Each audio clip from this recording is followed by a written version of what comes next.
चलो जी, खोलते हैं ट्रांसफार्मर के सारे पार्ट्स और जानते हैं क्या है इनका काम। ट्रांसफार्मर में बहुत सारे छोटे छोटे पुर्जे लगे होते हैं, पर उनमें से सबसे जरूरी यही है। शुरू करते हैं ट्रांसफार्मर के टैंक से। देखो भैया, ये है ट्रांसफार्मर का ढांचा जो बना है लोहे की प्लेट से। अंदर से है बिल्कुल खाली और इसके अंदर रखी जाती है ट्रांसफार्मर की वाइंडिंग, वो भी तेल में डुबाकर, पूरा डुबाकर। और ये ऐसा वैसा तेल नहीं, बल्कि मुख्य तौर पर इसमें दो तरह के तेल का इस्तेमाल किया जाता है। एक होता है पैराफिन और दूसरा होता है नेप्था। ये पैराफिन वाला तेल कूलिंग सिस्टम में दिक्कत करता है, लेकिन आसानी से मिल जाने के कारण आज भी बहुत सी जगह इसका इस्तेमाल ताबड़तोड़ तरीके से किया जा रहा है। नेप्था ऑयल ट्रांसफार्मर की कूलिंग को आसान बना देता है और ये बेहतर विकल्प भी है। अब तेल में डुबाई जाने वाली कोर के बारे में भी जान लो। ये बनाई जाती है पतली पतली नरम लोहे की लैमिनेटेड प्लेट से। अब आपके दिमाग में एक सवाल आया होगा, इंजीनियर्स ने क्या सोचकर इतनी पतली पतली प्लेट बनाई होंगी? क्यों भाई, एक ठोस कोर का इस्तेमाल क्यों नहीं कर लेते? काहे इतनी माथा पच्ची करी? देखो, सवाल बढ़िया है, अब सुनो जवाब। एक होता है एडी करंट। अब ये बड़ी ही ऊट पटांग चीज है। पहले आपको इसके चरित्र के बारे में बताता हूँ, फिर बताऊंगा इसका पतली पतली प्लेट से क्या है लेना देना। एडी करंट होता है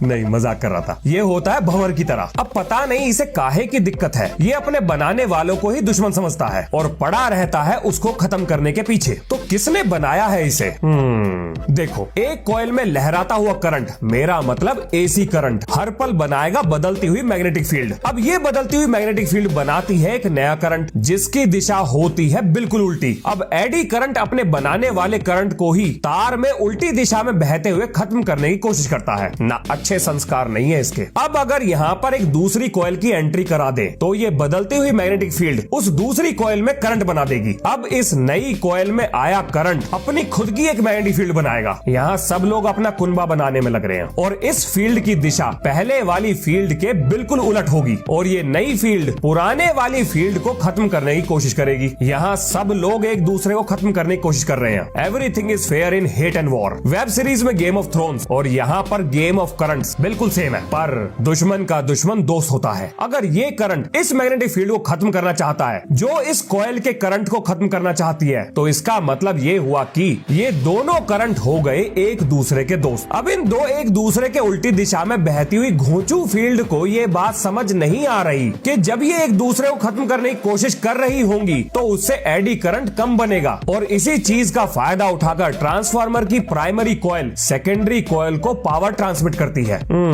वापस चलते हैं ट्रांसफार्मर की उन अजीब बनावट वाली पतली पतली प्लेट्स पर और जानेंगे क्या है उनका रिश्ता एडी करंट से। आपने इंडक्शन प्लेट तो देखी ही होगी। अब ये बनाती है बहुत तेज रफ्तार पे बदलती हुई जबरदस्त मैग्नेटिक फील्ड। अब अगर एक ठोस लोहे के बर्तन को इसके ऊपर रख दे तो ये फील्ड उसमें एडी करंट बनाकर अपना काम पूरा करेगा, लेकिन बर्तन का रेजिस्टेंस उस एडी करंट को घूमने से रोकेगा, जिसकी वजह से हो जाएगा ये गर्म और अपन लोग फायदा उठाकर पकाएंगे इसमें खाना। अब यहाँ पर तो एडी करंट काम आ गया, पर ट्रांसफार्मर पर खड़े होकर खाना कौन बनाएगा भाई? वहाँ हमें एडी करंट नहीं चाहिए, क्योंकि एडी करंट से पैदा होने वाली गर्मी ट्रांसफार्मर का सत्यानाश कर देगी। अब सबसे काम की चीज बता रहा हूँ, जब किसी ठोस चीज में एडी करंट बहता है तो उस धातु में चार्जेस यानी इलेक्ट्रॉन्स भंवर की तरह घूमते हैं। तो क्यों ना इस भंवर को रोकने की कोशिश की जाए। लो जी, हमने प्लेट की जगह बना डाली कटी हुई पत्ती और भंवर के रास्ते में बिछाने शुरू कर दिए रोड़े। अब इसमें एडी करंट को भंवर की तरह घूमने में आएगी दिक्कत, तो करंट भी कम बनेगा, जिसकी वजह से गर्मी भी कम पैदा होगी। देखो, पहले एडी करंट मस्त तरीके से अपना लूप बना रहा था और अपन ने क्या किया, पत्ती को काटकर एडी करंट के घूमने के रास्ते को बड़ा कर दिया। अब वो कुछ ऐसे जाएगा, जिसकी वजह से जल्दी लूप तो ना बनता, तो हीट यानी गर्मी भी पहले से कम होगी। एक आकार बदलने से कितना अंतर पैदा हो सकता है आप इसे इंडक्शन प्लेट से समझ सकते हो। देखो, लूप बनाने के लिए सबसे बढ़िया आकार होगा गोल, इसीलिए इंडक्शन प्लेट पर ये गोल सफेद रंग की धारी लगाई जाती है ताकि इसके ऊपर धातु की गोल प्लेट या बर्तन रखने पर ज्यादा से ज्यादा एडी करंट बन सके। तो हमने ट्रांसफार्मर की कोर की प्लेट को ऐसे काटा कि उसको गोल घूमने का रास्ता ना मिले। अब ये हो गई कटिंग की बात, लेकिन एक सिंगल मेटल प्लेट क्यों ना लगाई, पतली पतली प्लेट क्यों बनाई? देखो, वैसे तो एडी करंट बहुत सी चीजों पर निर्भर करेगा, पर अपन यहाँ सिर्फ अपने काम की बात करेंगे। अगर लूप बड़ा बना दे तो एडी करंट ज्यादा होगा और अगर लूप छोटा बना दे तो एडी करंट कम हो जाएगा और पतली पतली प्लेट इस्तेमाल करने से लूप बहुत ही छोटा बनता है। चलो, पहला काम तो हो गया। अब एक बड़ी प्लेट की जगह बहुत सारी छोटी छोटी पतली पतली कटी हुई पत्तियों का इस्तेमाल करेंगे, पर उन पर पर वार्निश जरूर लगानी है, नहीं तो दोनों पत्तियों में बनता हुआ एडी करंट मेले में बिछड़े हुए भाइयों की तरह मिल जाएगा और ज्यादा गर्मी पैदा करेगा। इसीलिए ट्रांसफार्मर कोर की प्लेट को वार्निश लगाकर दो प्लेट के बीच में इंसुलेशन दिया जाता है। चलो भैया, कोर बन गई, अब लपेटते हैं इस पर कॉपर का तार, यानी करेंगे वाइंडिंग। अब इस पर लपेटे गए कॉपर के तार पर इंसुलेशन की एक परत होती है। सवाल है ये कि क्यों होती है। देखो, अगर आप इंसुलेशन की परत को हटा दो तो इतनी मोटी वाइंडिंग लगाने का कोई फायदा नहीं, क्योंकि करंट निकम्मों की तरह सबसे छोटा रास्ता पकड़कर निकल लेगा, जिसकी वजह से मैग्नेटिक फील्ड कमजोर हो जाएगी और हो जाएगा सारे कार्यक्रम का सत्यानाश। तो करंट काम चोरी ना कर सके, इसलिए कॉपर पर इंसुलेशन लगाई जाती है। ट्रांसफार्मर पर वाइंडिंग की दो परतें चढ़ाई जाती हैं, एक अंदर यानी प्राइमरी और दूसरी उसके ऊपर यानी सेकेंडरी, जिसे इंसुलेशन पेपर की मदद से अलग किया जाता है। क्या ये आपस में जुड़ी हुई होती है? ना, बिल्कुल भी नहीं। अब जरा छोटा सा रिवीजन हो जाए। ट्रांसफार्मर के अंदर क्या रखते हैं? तो वो है कोर। किस धातु का होता है? वो होता है नरम लोहे का यानी सॉफ्ट आयरन का। तो सॉफ्ट आयरन का ही क्यों लिया? ताकि लॉसेस कम से कम हो सके। कौन से losses? Core loss, eddy current loss, hysteresis loss और भी बहुत सारे लॉसेस, जिनके बारे में आगे जानेंगे। अच्छा, क्या सॉफ्ट आयरन की कोर ट्रांसफार्मर के लिए बेस्ट है? नहीं, इससे अच्छा है सिलिकॉन स्टील, क्योंकि उसमें हिस्टेरिसिस लॉस कम से कम होता है। क्या सॉफ्ट आयरन के एक ही टुकड़े से कोर बनाई जाती है? नहीं, इसमें पतली पतली कटी हुई प्लेट का इस्तेमाल किया जाता है। पतली पतली कटी हुई प्लेट क्यों? ताकि एडी करंट लॉस कम से कम हो सके। प्लेट को एक दूसरे से कैसे अलग करते हैं? तो इन पर वार्निश का एक लेप लगाकर इन्हें अलग किया जाता है। क्या प्राइमरी और सेकेंडरी वाइंडिंग जुड़ी होती है? नहीं। तो उन्हें अलग कैसे करते हैं? उनके बीच में इंसुलेशन पेपर लगाकर उन्हें अलग किया जाता है। अब ट्रांसफार्मर की कोर को उठाकर इसके ढांचे में डाल देते हैं और उसके बाद भर दिया गया इसे मिनरल ऑयल से। अब यहाँ पर हम दो तरह के तेल का इस्तेमाल करते हैं, पहला नेप्था और दूसरा पैराफिन। और अब आते हैं दो सवाल। पहला ये कि दोनों में से कौन सा तेल इस्तेमाल करें, और दूसरा ये कि तेल डाले ही क्यों, काहे इतना खर्चा किया। पहले जानते हैं तेल का प्रयोग क्यों किया। देखो, वाइंडिंग के बीच में इंसुलेशन के लिए हमने किसको लगाया? वो है इंसुलेशन पेपर। लेकिन लोड पड़ने के समय ये कागज गर्म होकर जल सकता है, यानी पूरी वाइंडिंग खराब हो सकती है। अब ये तेल वाइंडिंग के बीच की जगह को भरकर इंसुलेशन को और मजबूत बना देता है, जिससे एडी करंट और कम बनता है। और दूसरा काम, ये गर्म होती वाइंडिंग को ठंडा करने में मदद करता है। ये तेल वाइंडिंग से गर्मी को सोख कर रेडिएटर की तरफ ले जाता है, जहां वो ठंडा होकर वापस टैंक में आता है। अब जानते हैं दूसरा सवाल कि कौन सा तेल इस्तेमाल करें, पैराफिन कि नेफ्था। देखो, बढ़िया तो ये होगा कि नेफ्था का इस्तेमाल कर लो, पर सवाल है ये, क्यों भाई, इसमें कौन सा घुंघरू लटक रहे हैं? तो इसका जवाब है हाँ, बिल्कुल लटक रहे हैं। नेफ्था ऑयल की स्लज घुलनशील होती है, पर पैराफिन की स्लज घुलनशील नहीं होती। अब ये स्लज क्या है? ये है चिकट यानी कीचड़ टाइप का। अब दोनों तेल ऑक्सीडाइज होकर कीचड़ बनाते हैं, लेकिन पैराफिन से भरे ट्रांसफार्मर का कीचड़ नीचे बैठ जाता है, जो कूलिंग सिस्टम में दिक्कत पैदा करता है। पर नेफ्था के द्वारा बनाई गई कीचड़ आसानी से घुल जाती है और ये कूलिंग वाली दिक्कत उसके साथ नहीं होती। पैराफिन के साथ और भी कई दिक्कत है, पर ये मेन थी। पैराफिन में इतनी भयंकर कमी होने के बाद भी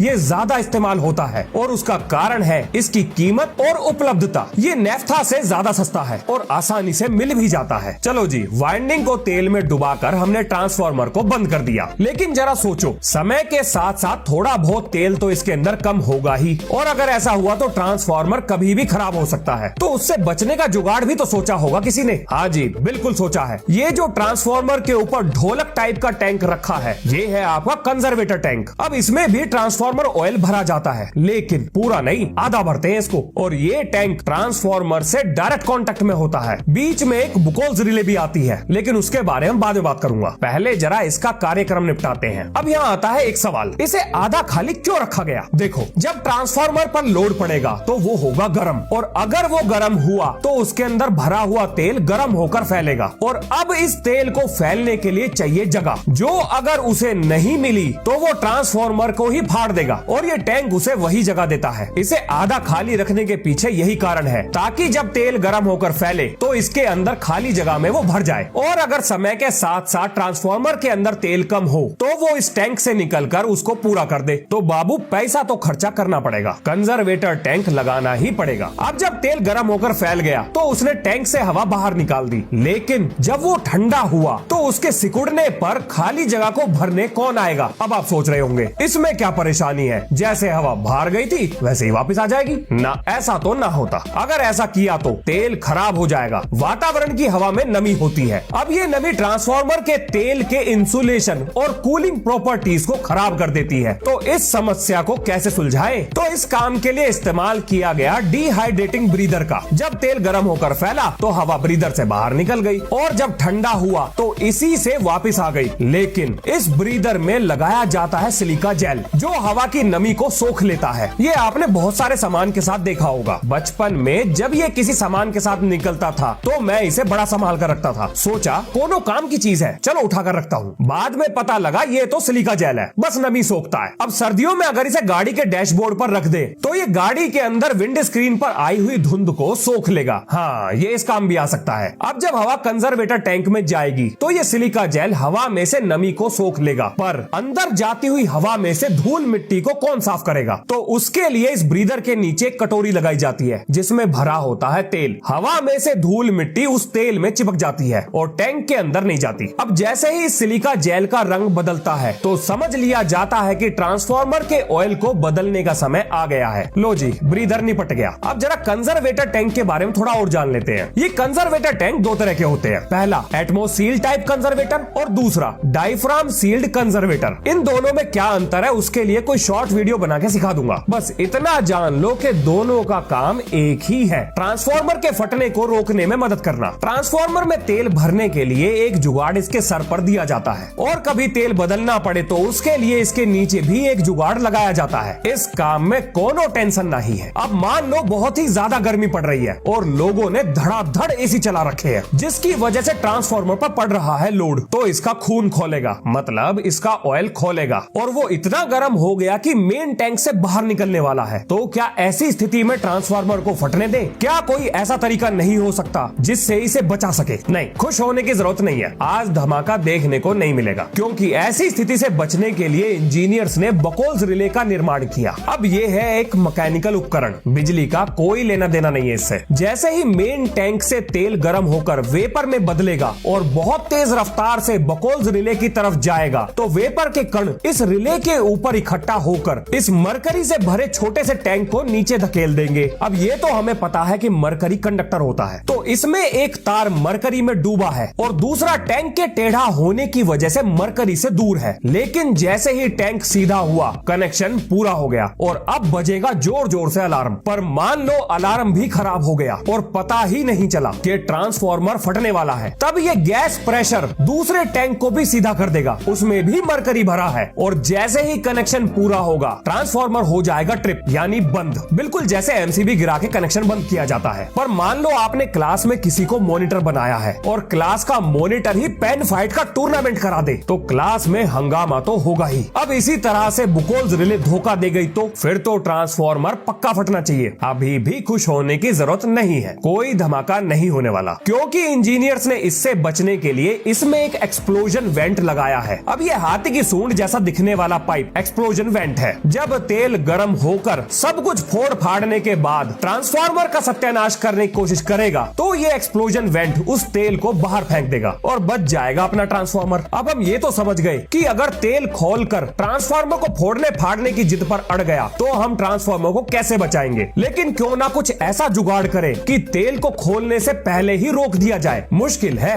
पर असरदार है। यानी अब हम सीखेंगे कूलिंग सिस्टम। अब देखो, अगर गर्मा गर्म खीर को कटोरी में खाएं तो वो जल्दी ठंडी तो ना होगी, लेकिन अगर उसी को थाली में डाल के थोड़ी देर रख दे तो वो ठंडी हो जाएगी क्योंकि हमने सरफेस एरिया बढ़ा दिया। सरफेस एरिया बढ़ने से हीट जल्दी ही एटमॉस्फेयर में रिलीज हो जाती है। तो अब इस तेल को हम रेडिएटर की फिल्म में ऊपर से पतली पतली ट्यूब में गिराएंगे जिसकी वजह से तेल का सरफेस एरिया बहुत बढ़ जाएगा और बहती हुई हवा अपने साथ गर्मी को ले जाएगी। और बहुत बड़े हैवी लोड वाले ट्रांसफार्मर में पंखा भी फिट किया जाता है। अब जानते हैं अपने काम की चीज, कहां से ट्रांसफार्मर सप्लाई लेता है और कहां से देता है। इस लेने देने के जुगाड़ को बुशिंग कहते हैं। हम यहाँ पर बात करेंगे स्टेप डाउन ट्रांसफार्मर की, जिसमें हाई वोल्टेज बुशिंग की मदद से सप्लाई ट्रांसफार्मर के अंदर और लो वोल्टेज बुशिंग की मदद से ट्रांसफार्मर के बाहर जाती है। ये बुशिंग हाई वोल्टेज और लो वोल्टेज को ट्रांसफार्मर की बॉडी से इंसुलेशन भी देती है। ये बनी होती है पोर्सिलेन की, ग्लास या कई और दूसरे कंपोजिट मटेरियल से। से ये होती है परफेक्ट इंसुलेटर। अब देखो, कोई भी चीज 100% एफिशिएंसी पर तो काम ना करने वाली तो ट्रांसफार्मर भी नहीं करेगा, जिसकी वजह से होंगे इसमें बहुत सारे लॉसेस, जिसमें से एडी करंट को हम पहले ही समझ चुके हैं। तो अब जानते हैं बाकी के लॉसेस के बारे में। सबसे पहले आता है हिस्टैरिसीस लॉस। देखो, एसी करंट के बार बार अपनी दिशा बदलने की वजह से ट्रांसफार्मर की कोर बार बार मैग्नेटाइज और डीमैग्नेटाइज होती है, जिसकी वजह से गर्मी पैदा होती है और इसी को हिस्टैरिसीस लॉस कहा जाता है। अब बात करते हैं कॉपर लॉस की। अब क्योंकि आप कॉपर में करंट को चला रहे हो तो कॉपर के रेजिस्टेंस से पैदा होने वाली गर्मी को हम कॉपर लॉस कहेंगे। इसे ओमिक लॉस भी कहा जाता है। अब जानते हैं स्टे लॉस के बारे में। अब स्टे लॉस में ट्रांसफार्मर की प्राइमरी वाइंडिंग जो मैग्नेटिक फ्लक्स यानी चुंबकीय रेखाएं बनाती है, वो सारी की सारी ट्रांसफार्मर की सेकेंडरी कॉइल से नहीं जुड़ पाती, इसलिए कुछ ना कुछ लॉस हो जाता है और इसी को स्टे लॉस कहते हैं। अब हमने पूरे ट्रांसफार्मर में जगह जगह इंसुलेटर घोंच रखा है, तो इनकी वजह से करंट के बहने में कुछ रुकावटें जरूर आती हैं, जिन्हें हम डाइलेक्ट्रिक लॉस कहते हैं। अब ये बताओ, क्या कभी आपने ट्रांसफार्मर से गुनगुनाने की आवाज सुनी है?